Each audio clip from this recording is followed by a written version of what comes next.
Here we are, my friends, a very special edition of Infowars Nightly News. It is Wednesday, January 4th, 2012, and I interviewed Bev Harris, the head of blackboxvoting.org, the recognized expert on election fraud across the United States and really worldwide. And she said clearly there's evidence, telltale signs, earmarks of fraud in Iowa.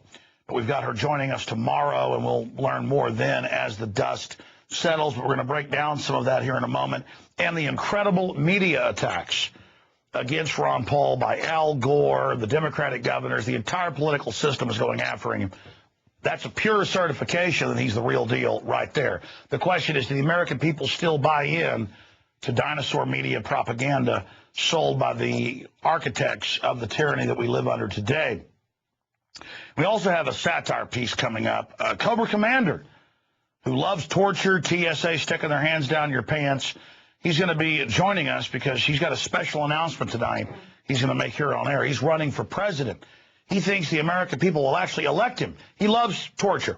He loves terrorism. He loves corruption, and he works with Al-Qaeda. Cobra Commander, coming up tonight. I'm going to interview him. You don't want to miss this. Talk about being on both sides of the fence here. It's coming up. Okay, getting into the media attacks, Ron Paul was pretty much in a statistical dead heat. There was only a few hundred votes difference between the so-called frontrunner, Mr. Open Borders, Mr. Abortion, Mr. Obamacare, Mr. Gun Control, Mr. Carbon Tax, Mitt Romney, and then Santorum, who's come from nowhere, and then Congressman Ron Paul. And the exit polls and other data were showing Ron Paul winning handily. The majority of polls showed that, but suddenly it was basically a dead heat, with all of them within 1 point or so of each other. The problem is that I talked to a lot of the people that were at caucuses today on the radio, and this has now come out in some of the mainline press reports in Iowa. It was amazing. You'd have the lights go off when they had all put down their ballots and handed them in when one guy had the sack, like out of an old whodunit movie where the lights go off and they turn back on in a minute and somebody's dead or the Maltese Falcon has been stolen. That was happening. Normally they do just raise their hands and it's publicly tallied. In a lot of precincts they didn't do that. They said you've got to put them on ballots, and then there were trucks that came up missing with 4 or 5 precincts, and we've got all of this broken down. But here's a headline out of the Tribune.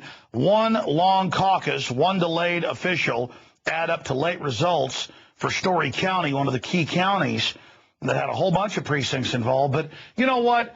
It doesn't matter. Fox News contributor and the architect of the Bush crime syndicate, Karl Rove, came out and said they had a gentleman's agreement on who really won that county, so you can trust them.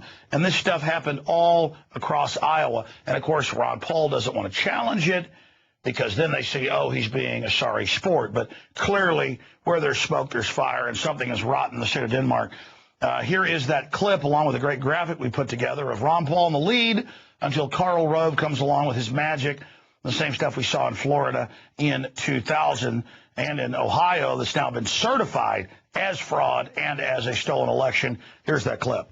Romney is going to win the Iowa caucuses by 14 votes. How solid is your evidence? From a pretty good, reliable source. They made the correction in Story County, which moved it from an 18-point margin for Santorum to a 4-vote margin for Santorum. Clinton County, you have the one outstanding precinct in the state, and that it will show an 18-vote victory in that precinct for Mitt Romney, which will give him a statewide victory of 14 votes over. And from out of nowhere, it's Rick Santorum. So I don't understand. You're saying that they basically have come to an agreement as to what the vote's going to be in Clinton? The person who's got the official piece of paper is missing. But the Romney and Santorum people who are monitoring it agree on what the number is. They apparently have rounded up the representatives of the camps who have agreed, yes, we were there. We